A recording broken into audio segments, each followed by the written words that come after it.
Hey there friends and enemies, JoPa here again, and today I want to talk about how pretty much everyone is wrong about the current meta in Marvel Rivals and how it will change with Season 1 as well. Now, a lot of things that people don't consider when talking about the meta, doing tier lists and all that kind of good stuff are what I want to talk about in this video, namely the seasonal bonuses that characters get, which are always active, and a lot of people don't seem to understand that. How we are very new to this game, and there are counters that people haven't even considered as of yet, and combinations that I think could be incredibly strong, but also how the meta shifts depending on the rank you are playing and how skilled someone is with a certain character. Since we are so new to the game, one-tricks don't really have the time to master a character completely, learn how to play against every other character in the game. And those are all things that I think are going to be important going forward, and why this is going to shift in the coming months. So first and foremost, if you didn't know, there are several characters from each type, from Vanguard, Strategist, and Duelist, which do have seasonal bonuses. Some people seem to think these are only active when team-ups are present, but that is not the case. You'll see in a little bit of the gameplay, I'm on Venom in the practice range, and I load in with 800 health. On the Marvel Rivals website, he actually shows to have 650 health, so you can see that he does get that bonus to health. Now, Hulk, Groot, Thor, Venom, they all have that bonus health for this season 0, and so they're going to get a little bit of a boost when it comes to the fights that they take, because they are incredibly tanky. Now, this is a bit of an issue for me because Doctor Strange is probably the best tank. Penny Parker is really good. Magneto is also one of the top ranked tanks, and none of them have that bonus. So when you're fighting a Groot and wondering why they stay alive for so long, that is a big part of the reason, and having Doctor Strange get bonus health in Season 1 would be a major issue because he's already incredibly strong. So when we talk about going forward, while some of these characters feel really good right now, like Thor is a great example. I love Thor personally, but if he loses that 150 HP, he might struggle quite a bit more in comparison with other characters. Now, as far as the duelists that have this bonus, the two highest damage characters in the game, the two that everyone is calling for nerfs, Hela and Hawkeye, both have the seasonal damage boost. So without that, they might not be nearly as strong. Plus, a character like Hela can get countered if you understand, for example, her ultimate. Doctor Strange can fly up and block her entire ultimate with his shield. A Luna Snow or a Cloak and Dagger, even a Mantis, when using their ult correctly, can tank that entire ult. So there's a lot of those factors that I think people haven't learned to synergize quite yet.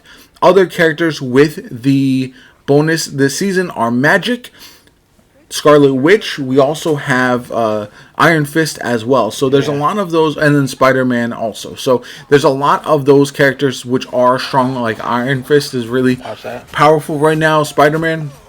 But they get bonus damage from the seasonal bonus by being a duelist. And that, I think, is a bigger factor than most people admit. That 15% can make the difference between Hela 2-shotting and Hela 3-shotting, which, again, changes the way you play against her completely. And I think it's something that people should be keeping in mind when looking forward, and who's going to get nerfs and buffs and all that kind of good stuff. Because those two I would like to see without the seasonal bonus before we know how strong they're actually going to be.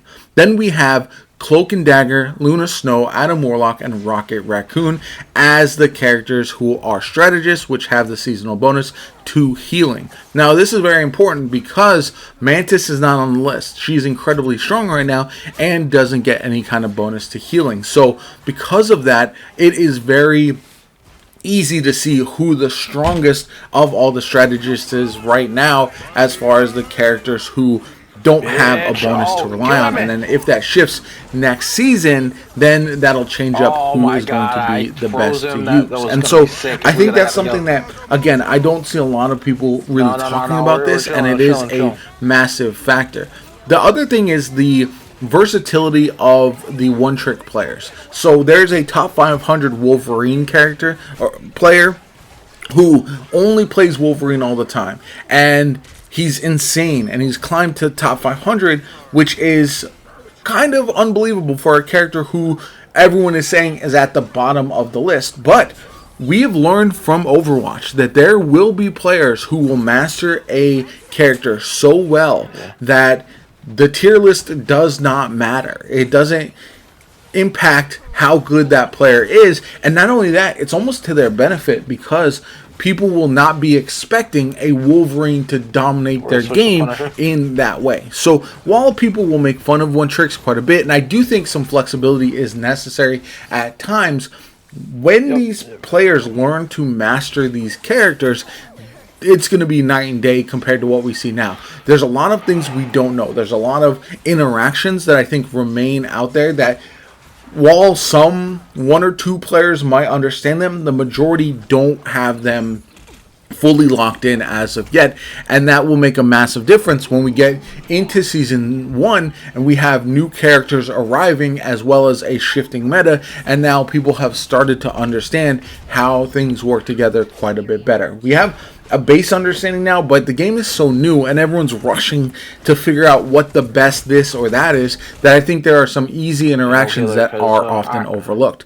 And then finally we get to the rank or when I get back on level that people play at, and why the meta is so different. Hawkeye is incredibly powerful at the higher end, but he doesn't feel oppressive in bronze and silver because people can't hit their shots consistently. Whereas if you have a top 500 Hawkeye, there's a reason that in diamond above and ranked, that character is likely to get banned alongside Hela pretty much all the time.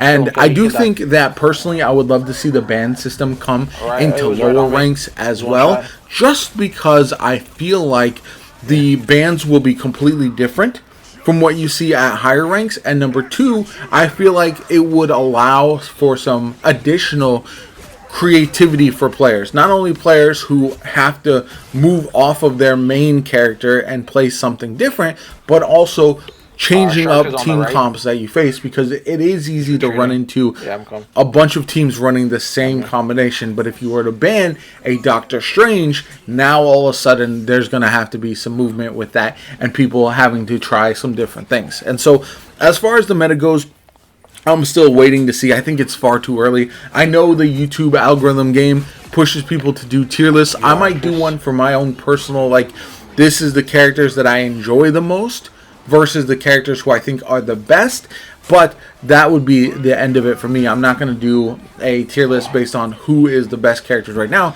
because I think it's still largely dependent on factors that we haven't sorted through yet. And so let me know what you guys think in the comments down below. What do you think is going to change about the meta going forward? Do you think the seasonal bonuses should be gotten rid of, or do you think it's a good way to take a look at characters that really need a buff and then give them kind of a seasonal buff and see how oppressive, good or bad they are? Or do you think that it just is too impractical for the game? And then let me know what rank you're at and what the meta is where you're playing, because I love seeing the gameplay from different ranks and how everyone is changing things up in a way that I think is extremely interesting to me. Anyway, let me know in the comments down below. My name is JoPo. Like, comment, subscribe. Have a good one, and I'll catch y'all later.